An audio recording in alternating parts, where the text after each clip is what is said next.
So I have chosen Rift Valley Fever as my presentation topic. I am Sarah Fiddler. This is for ACBS 317.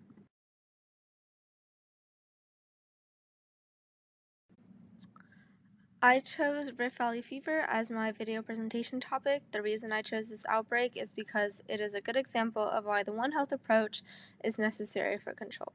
I will start with the basic definition of what Rift Valley fever entails.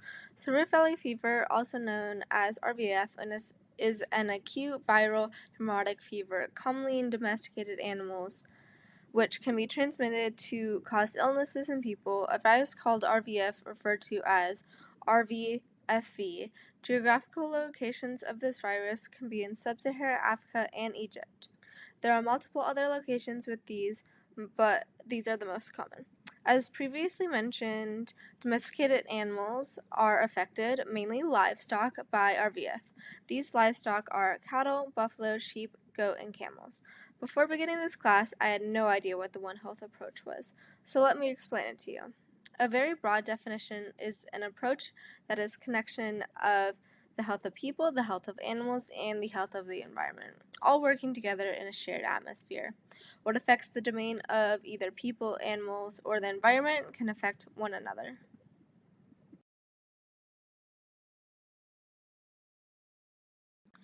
Here's just what I previously mentioned. Here's a wonderful diagram that explains One Health approach and how they are all connected.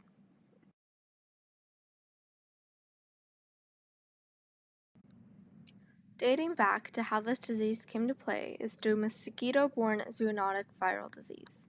Many do not know the true definition of zoonotic, so I will define it for you to have clear understanding. Zoonotic can be defined as an infectious disease that is transmitted between species, more commonly from animals to human, but also from humans to animals.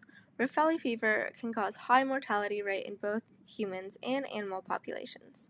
There have been about 5 major epidemics of RVF in Egypt by mosquitoes dating back to 1977, 1993, 1994, 1997, and 2003. The reoccurrence of outbreaks has been because of lack of routine surveillance, but that is a topic covered later in these videos. The transmission route can be caused by contact with infected blood, bodily fluids, or tissues of infected animals, mainly livestock, as well as being bitten by infected mosquitoes.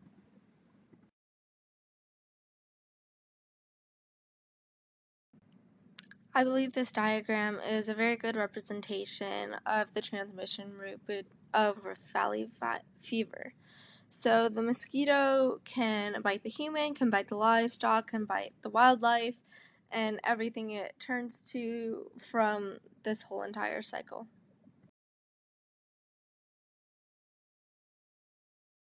I did have a video comment on this, but it unfortunately kept cutting out, so it's just going to be a voice comment for the rest of this presentation. So, the government's surveillance and response varies as discussed by the recurrence of Egypt's RVF epidemic. CDC's websites list prevention measures to respond to RVF outbreaks. They declare that people living or visiting in RVF areas can prevent infection by multiple steps. Step 1. To avoid contact with blood, bodily fluids, or tissues of infected animals. If working with animals, should wear protective equipment, including gloves, boots, long sleeves, long pants, and even a face shield. Step 2 is to avoid unsafe animal products, including meat, milk, and blood. These should all be thoroughly cooked as needed per product. Finally, to protect yourself against mosquitoes and other blood-sucking insects, including bug repellent and bug nets. Also, wearing long-sleeve shirts, long pants to cover exposed skins.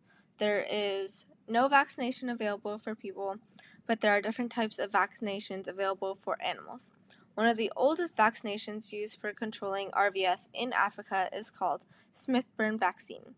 But this vaccine is known to cause birth defects and abortions in livestock.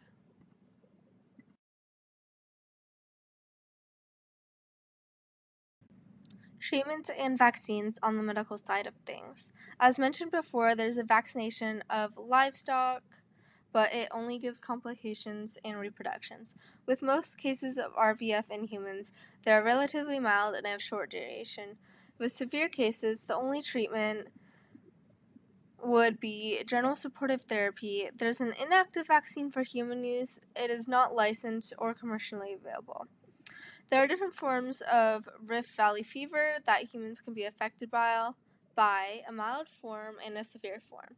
The clinical features in humans can be listed as: for mild form, an incubation period of 2 to 6 days, feverish symptoms with flu-like fever, muscle pain, joint pain, and a headache. Symptoms can last 4 to 7 days and worsen with stiff neck, loss of appetite, vomiting, and so much more.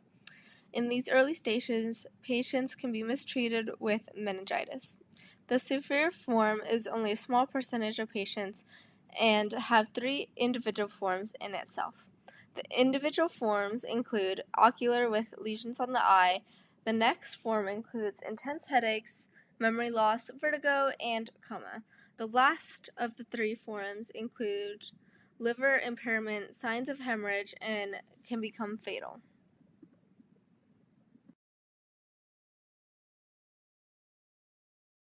Closing up, it is important to recognize when you could be at risk of Rift Valley fever, as well as knowing the One Health approach for not only RVF, but also many other pathogens that can cause an outbreak.